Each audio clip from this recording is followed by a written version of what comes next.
So it's recording now, right? Yep. Okay. Hi, my name is D.I. von Briesen. I'm running the Futures Institute at Central Piedmont Community College at the moment. One of our big projects is to create a campus in Second Life. To that end, I've been doing a lot of workshops trying to get people oriented. And I've learned the most important thing is to teach people how to get around quickly. So, you see here I have my avatar in Second Life, and at this point I'm going to refer to the avatar as me. So I'm going to say things like, I click on my head. And I've had my mouse and my keyboard, and I want to focus on just sort of the significant keyboard commands that I think are important. So we'll start out with the mouse. So I have the mouse here. You can hopefully see the cursor moving around. And I click, this is a normal click, on the back of my head, and now I move the mouse. And you see that suddenly I'm changing where I'm looking and what angle. So from what side and what angle. And I can move the mouse in and out to go forward and back, and left and right to rotate. If I release the mouse key, it's back to normal cursor. So that's the first thing, the regular left click on the mouse. Now I'm going to right click on myself, and this gives me what's called a pie menu. And the pie menu is very much like a regular menu in Windows, but instead it's circular. And it's important to understand on a pie menu that there's often a more option. In this case there's not, but I can look at profile, appearance, and so on. I can also right-click on objects and edit them or find out about them or take them or things like that, depending on what privileges I have. So we've got the regular click and the right click. Then we have the scroll wheel on the mouse, which hopefully your computer has by now. And by scrolling in, that means forward, I slowly scroll in on my avatar until I'm inside my own head.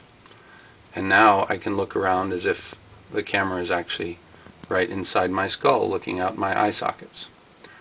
And you see in the very center is this little tick mark. Now by clicking one scroll back, I'm now just behind myself. And if I scroll back even further, I move the camera further and further until I'm quite far away. So we've got the right click, the left click, and the scroll wheel of the mouse.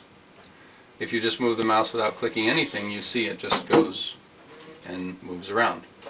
Now, if you ever want to go back to the default view, which is up and behind your avatar's head, you just click Escape. So Escape takes you to the default view. Right? So now we have three controls: right click, left click, scroll wheel, and Escape. So very quickly we'll go through the others. We have the four arrows here on the keyboard. Forward arrow walks forward, backwards arrow backwards, left turns left, and right turns right. And by putting these three fingers on those four keys and shifting between forward and backwards, we can do things like walk, forward, and turn. This might take a little practice if you're not one of the gamer generation or haven't been moving around a lot on computers, but pretty easy after that. So now we have the four first items we talked about: right click, left click, scroll wheel, and escape key, and we have four more keys, that is the arrow keys. So we're up to 8 keys now you need to learn. A few more and then we'll be done.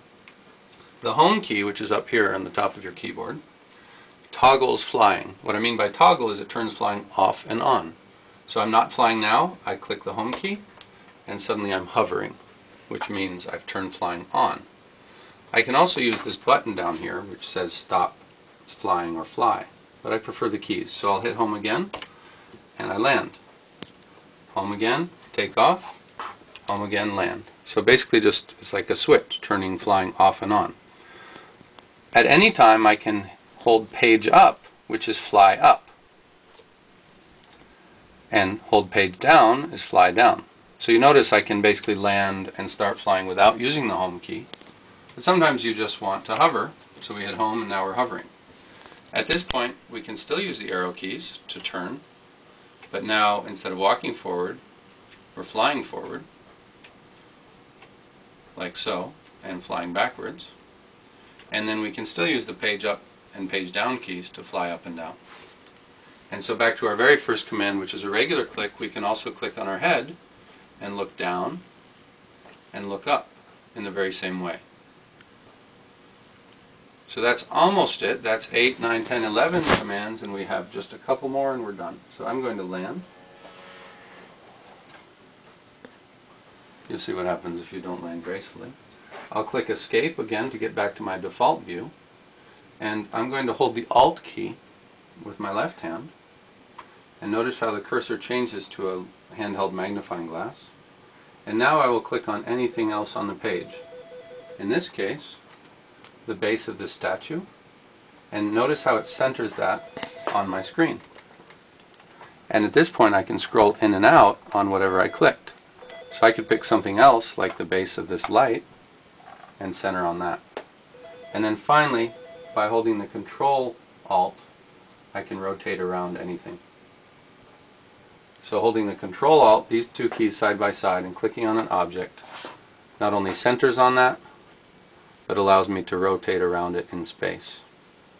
So final example, I'll go over to that lantern there, click on the top, I can scroll in and rotate around it. And to get back to my default view, just click Escape, and I'm back up and behind myself. And the last one is by using my finger here to hold Shift, Control, and Alt, I can pan sideways by dragging to the side. And this is especially nice when you're in an art gallery and you want to look at different pieces of art. So there you go. We have the right click, the left click, the scroll wheel, moving the mouse, the escape key, the 4 arrows, the home, the page up, the page down, and then Alt, Control Alt, and Shift, Control Alt. Thank you.